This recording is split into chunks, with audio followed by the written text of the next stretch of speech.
In today's NIST 800-53 control family overview, we are talking about system and information integrity.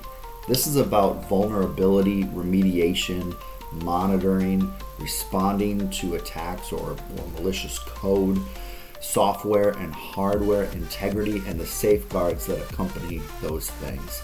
Your digital assets are the lifeblood of your organization, and this control family really focuses in on validating that trust that you have in your data and your systems and its integrity. It's all about trust. Is there any way you trust me? Nothing comes to mind. And there are many ways to go about doing that, as this control family outlines and details. One way is through flaw remediation, or often maybe more commonly referred to as vulnerability management.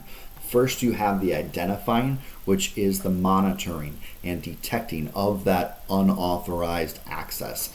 You have reporting of those events. You have the patching, testing the fixes, making sure that it works, but also making sure that it does not create another or unique vulnerability from the patch or fix that was instituted. You also have malicious code protection. Think of it like a digital border patrol. You're guarding and protecting the entry and exit points within your system and your network. And in a border control, you would have a watch list, updating and constant updates, making sure that access and what is coming in and moving around and exiting your network is approved. You do that through periodic scans, real-time scans, scheduled patches, unscheduled patches. And this control family really helps you and your organization establish clear monitoring objectives, tracking specific data points or data types, even smart targeted monitoring. You want to monitor the entirety of your organization, but perhaps through a risk assessment or some clearly defined objectives. You'll have specific areas, specific points of access that may be more sensitive, whether it's the information stored in that area of your network or just the accessibility of it, that those areas are being monitored specifically and perhaps to a greater degree than others. And in addition to the clear monitoring objectives, you also want to have clear communication directives, clear communication pathways and assignments, so that when something is detected, when there is an intrusion, when there is an incident, that can immediately get to those in charge of remediation.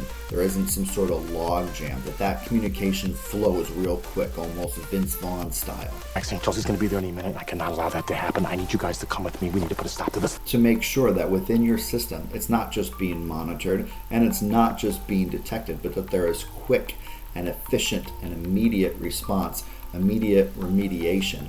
It does no one any good to just go, hey, look, there's a bad thing. That needs to be about response. This control family also covers the validation and the verification of your systems and tools. That trust but verify idea. I've joked with some family and some friends that cybersecurity study has made this optimist a little bit more of a cynic. Like maybe there's a little less water in the glass than I originally thought. But really what it's done is it's just imprinted on me the necessity for verification. That's what this is about. It's that proving it. And with this control family, we prove it by establishing non-persistence, spam protection, fail-safe measures, guarding against data corruption, being strict about what we are accepting into the network, even how we handle error messages. Now, the size of your organization, your risk profile, your industry, and maybe accompanying regulations all determine the specifics of the implementation of this control family within your system and within your network. But system and information integrity applies to all organizations, from small companies and nonprofits all the way to the largest banks and organizations of the world.